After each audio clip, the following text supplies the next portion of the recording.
एक गरीब बाप दिन रात मेहनत करता था, सिर्फ अपने बेटे के मुस्तकबिल के लिए। एक दिन बेटे ने कहा, अबू मुझे स्कूल की फीस देनी है, वरना मेरा दाखला खत्म हो जाएगा। बाप के पास पैसे कम थे, मगर बेटे का ख्वाब बड़ा था।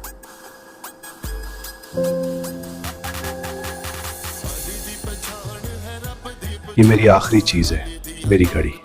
ठीक है, कितना चाहते हो? जो भी मुनासिब हो दे दे, ये ले, काफी होगा।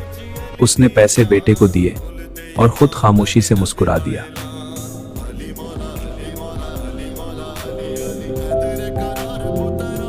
जब बेटे को हकीकत पता चली तो वो बाप से लिपट गया, क्योंकि बाप की कुर्बानी अल्फाज से बड़ी होती है।